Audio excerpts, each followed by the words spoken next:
Dear students and parents, last day मैं एक ऐसे प्रोग्राम में था जिसमें राज्य भर के लगभग 1000 students different district and different school and board से रांची आए थे और वो सभी टॉपर थे 1 2 3 जिसे सम्मानित किया गया। ऐसे सभी स्टूडेंट्स जो अपने अपने ज़िला, अपने अपने बोर्ड, अपने अपने क्षेत्र में मैट्रिक और इंटर टॉप किए या 1 2 3 रैंक में से कोई एक रैंक लाए। जब मैं उनसे बात किया तो उनमें से मैक्सिमम स्टूडेंट्स का एक सपना था कि वो IAS IPS बने। इनमें से बहुत सारे स्टूडेंट्स ऐसे भी थे जिनका सपना मेडिकल क्षेत्र में या इंजीनियरिंग क्षेत्र में या लॉ के क्षेत्र में भी था, लेकिन आप मान के चले कि मोर देन 70 to 75% बच्चे जो हैं एंड देयर पेरेंट्स वो ये चाह रहे थे कि बच्चे हमारे जो हैं सिविल सर्विसेज में जाएं, सिविल सर्वेंट बने, समाज के लिए एक संदेश दें, अपने परिवार की सम्मान प्रतिष्ठा को चार चांद लगाएं। मैंने उन बच्चों को कल कहा कि आप अपने जीवन में जो भी काम करें उसमें ईमानदारी के साथ काम करें।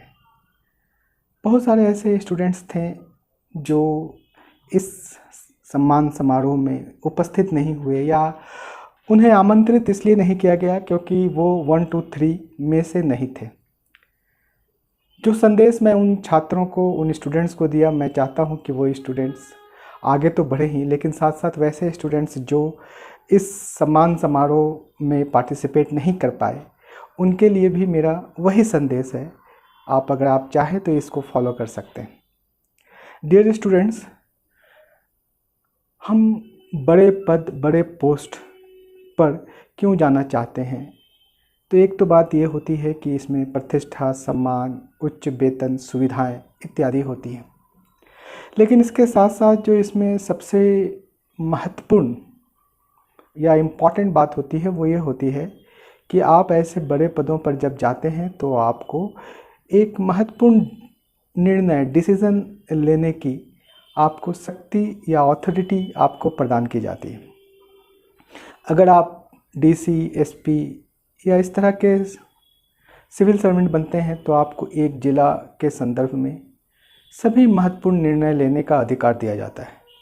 ठीक इसी प्रकार से जब आप डॉक्टर्स बनते हैं तो आपको ये अथॉरिटी होती है कि आप मरीज के इलाज करते समय जो भी यथासंभव प्रक्रियाएं हैं उसको आप पूरी कर सकते हैं। फॉर एग्ज़ाम्पल, उसके ट्रीटमेंट के लिए आप दवाइयाँ दे सकते हैं, उसके ट्रीटमेंट के लिए आप उसका ऑपरेशन कर सकते हैं। इसी तरह जब आप इंजीनियर्स बनते हैं तो आपको ये अथॉरिटी दी जाती है कि इंफ्रास्ट्रक्चर, पुल, भवन, सभी प्रकार के कल कारखाने, इस तरह की जो चीज़ें हैं उसका निर्माण कैसे हो, इसकी अथॉरिटी आपको है। अब आप ये समझिए कि ये सारी चीज़ें, ये सारे डिसीज़न जब किसी भी पर्सन को दिया जाता है तो उसके पीछे ये चेक किया जाता है कि वह व्यक्ति या वह पर्सन कितना पढ़ा लिखा या कितना इंटेलिजेंट है। निर्णय वही व्यक्ति सही से ले सकता है जो वेल एडुकेटेड है। एडुकेशन का निर्णय के साथ क्या संबंध होता है इसको समझने की ज़रूरत है। जैसे आप किसी भी जगह पे जाएंगे, चाहे वो सर्विस पे जाएं, चाहे स्कॉलरशिप पे जाएं, किसी कॉलेज के एडमिशन के लिए जाएं, विदेशों में पढ़ाई के लिए जाएं, आपका जो मूल्यांकन होगा वो आपके मार्क्स से होगा, यानी आपने उस एग्ज़ाम में कितने अंक लाए। मैंने कल उन स्टूडेंट्स को कहा यही बात कि आप जो यहाँ पे डिफरेंट डिस्ट्रिक्ट से रांची में आए हुए हैं, इसका सिर्फ एक ही मापदंड है कि आपके मार्क्स बाकी लोगों से अच्छे हैं। आज मैं आपके साथ जब बात कर रहा हूँ तो फिर मैं ये समझा रहा हूँ आपको कि आप रांची इसलिए नहीं आए क्योंकि आप टॉप 3 में नहीं थे। तो मार्क्स का बड़ा इम्पॉर्टेंट होता है। दूसरी बात यह है कि आप किसी भी प्रकार के कॉम्पिटिटिव एग्ज़ाम में जाएंगे तो आप देखेंगे कि 1 मार्क्स से आप सर्विस में सेलेक्टेड हो जाते हैं और 1 मार्क्स कम होने से आप सर्विस से बाहर हो जाते हैं। इसी तरह कॉलेज में हर जगह पे आप देखेंगे कि अंक यानी मार्क्स का बड़ा महत्वपूर्ण रोल होता है। हम अगर फिलॉसफिकल या दार्शनिक रूप से लोगों को कहते हैं तो हम ये कहते हैं कि पढ़ाई कीजिए, मार्क्स का कोई महत्वपूर्ण मार्क्स अपने आ जाएगा। बिल्कुल नहीं। आपको अभी पढ़ना इस तरह से है कि आपके उच्च मार्क्स आएँ। अगर आपके उच्च मार्क्स आते हैं तभी आपको सम्मानित या आपको सेवा में सम्मिलित किया जाएगा। तो मार्क्स के लिए आप ज़रूर पढ़ाई करें। अब मैं आपको बताता हूँ कि किस तरह से आप किसी भी एग्ज़ामिनेशन, चाहे वो बोर्ड हो, मैट्रिक हो, चाहे कोई भी कॉम्पिटिटिव एग्ज़ाम की तैयारी कर रहे हो, तो मार्क्स को कैसे गेन करना होता है। किसी भी एग्ज़ाम को पास करने के लिए या उसमें एक अच्छे मार्क्स को एक्वायर करने के लिए आपको 3 बातों पर ध्यान रखना होगा। पहली बात ये कि उस एग्ज़ाम का सिलेबस क्या है। जब आप सिलेबस की बात करते हैं फिर आप ये देखेंगे कि उस एग्ज़ाम में प्रीवियस ईयर में क्वेश्चंस कैसे आ रहे हैं, और तीसरा आप ये देखेंगे कि उस एग्ज़ाम का पास करने का एक न्यूनतम मार्क्स कितना है या कट ऑफ मार्क्स क्या है। ये 3 चीज़ को हमेशा ध्यान में रख कर के ही आप प्रिपरेशन करेंगे।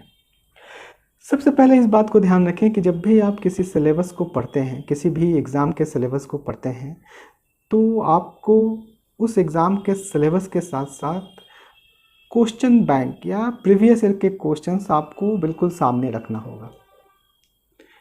हमेशा ऐसा देखा गया है कि एग्ज़ामिनेशन में कुछ टॉपिक्स बड़े महत्वपूर्ण होते हैं, हर साल रिपीट करते हैं। कुछ टॉपिक्स ऐसे होते हैं वो एक निर्धारित समय अवधि के बाद रिपीट करते हैं। तो आपको इस चीज़ का सबसे पहले ज्ञान करना होगा अपने आप में। अगर जो टॉपिक एवरी ईयर आ रहे हैं आपको उसको बहुत अच्छे से पढ़ना है। पढ़ते समय हमेशा इस बात का ध्यान रखना होगा कि आप पहले समझ लें और उसके बाद याद करें। यानी टॉपिक को पहले समझने की ज़रूरत है, फिर उसको याद करने की ज़रूरत है। 90% केस में ऐसा ही होगा, लेकिन 10% सिलेबस ऐसे होंगे हर किसी के साथ कि वो उसके समझने में थोड़ी सी कठिनाइयाँ होती। हर पर्सन का अलग अलग माइंडसेट होता है, तो उसको कठिनाइयाँ होंगी। तो इस बात का ध्यान रखिए कि जिस पोर्शन में आपको कठिनाइयाँ हो रही हैं समझने में, उसे आप पहले याद कर लें और फिर समझने की चेष्टा करें। अगर वो नहीं भी समझ में आता है तो आप उसे याद किए हुए हैं, तो इससे आपका जो उससे संबंधित क्वेश्चंस होंगे वो आप उसको कर देंगे। दूसरी बात होती है कि PYQ मतलब previous year questions. Previous year questions जो होते हैं उसमें सबसे इम्पॉर्टेंट बात ये होती है कि वो आपको एग्ज़ाम का ट्रेंड को बताता है। ट्रेंड मतलब दिशा, कि वो एग्ज़ाम किस दिशा में जा रहा है, आगे कहाँ पे जाएगा, कौन कौन से ऐसे एरिया हैं जिस पर कि वो एग्ज़ाम फोकस कर रहा है। तो आप उसके अकॉर्डिंग फिर अपनी तैयारी कर सकते हैं। तीसरी बात होती है कट ऑफ। देखिए, जब आप मैट्रिक में पढ़ते हैं, इंटर में पढ़ते हैं, तो आपको ये पता होता है कि अगर हम 60% मार्क्स लेके आते हैं तो फर्स्ट क्लास कहलाते हैं। तो इसी तरह से आप देखेंगे कि हर एग्ज़ाम में ओवरऑल एक कट ऑफ लाइन 2-3 वर्ष से सेट होता है, और उसी उतना ही कट ऑफ के थोड़ा सा ऊपर अगर आपके आते हैं या उस कट ऑफ लाइन को आप क्रॉस कर जाते हैं तो ऐसे कंडीशन में आपका वहाँ पर सिलेक्शन हो जाता है। तो इस बात को हमेशा ध्यान रखें, और स्टूडेंट्स के लिए बहुत ज़रूरी है कि आप मार्क्स को कैसे अधिक से अधिक लाएं, इस पर अभी आप कंसंट्रेट करें। आपको फिलॉसफर नहीं होना है, आपको अभी विद्वान नहीं होना है। अभी आपको एक एग्ज़ाम को पास करना है, क्वालिफाई करना है, जिसके तहत आपको कई जगह पे नौकरियां मिल सकती है, जिसके तहत आपको कहीं पे एडमिशन मिल सकता है। तो आशा करते हैं कि आप इन सब चीज़ों को समझते हैं और आगे अपने एजुकेशन कैरियर में इसे ज़रूर से ज़रूर लागू करेंगे। धन्यवाद। जय हिंद।